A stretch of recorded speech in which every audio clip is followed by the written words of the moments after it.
The Quiet Footsteps, Part 1, Chapter 1. Glowing blue eyes struggled to view the night sky.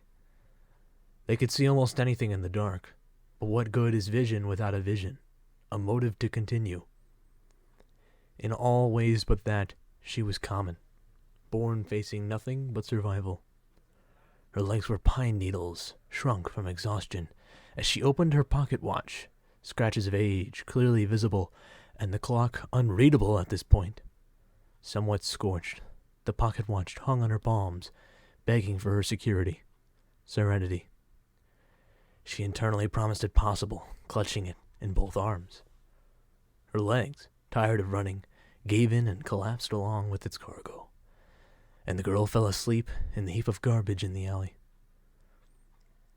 The night appeared everlasting, but she could hardly tell the difference with her vision.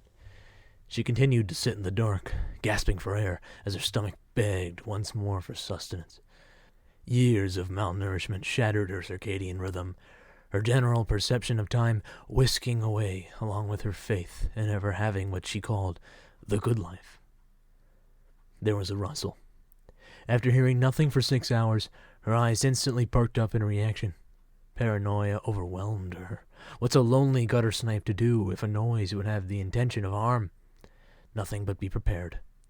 Her vertical, cat-like pupil slits dilated, revealing more light into her eyes, clearing her vision out of instinct and fear. Her eyes, while belonging to a small, helpless girl, provided a strong intimidation factor. Those glowing eyes without a body in the dark would provide enough fear factor if accompanied by a random, uncoordinated rustling of all the trash bags next to her. The noise amplified, and eventually became more clear to her. Drunken men way past their bedtime conversed near the alley, their speech incomprehensible. Regardless, the girl remained silent. A single noise could jeopardize her position. She tried not to think of what multiple drunken men would do to a special kind of child like her. Sell her into underground slavery, make her dance for eternity. No, her legs simply couldn't move. She glanced at her legs fearfully in complete silence, judging their pitiful condition. "Yeah, said it's worth 12,000 credits. Her head jolted up. 12,000 credits. Drunken men were strange, intended to bend the truth, but the diction of the man's voice, disregarding the strong Nordic accent, held a lot of brevity. She further tried to comprehend their drink-happy jargon. "Keep it in me home, yep," the same voice elaborated. "Got me quite the catch, lucky me." He hiccuped while she heard the most audible swig of a flask she ever heard and revolted. But her disgust turned into a silent shriek when the man bellowed into the sky, "So ye better not follow me home! You hear?"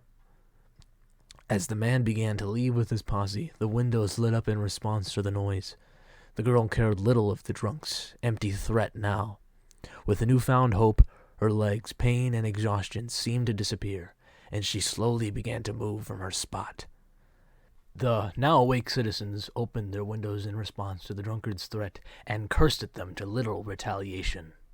Seemingly, the girl would have to wait until the 2 a.m. fuss ceased. 12,000 credits. Consider her life officially started when she gets a hold of that. A common trend of gutter snipes was thievery.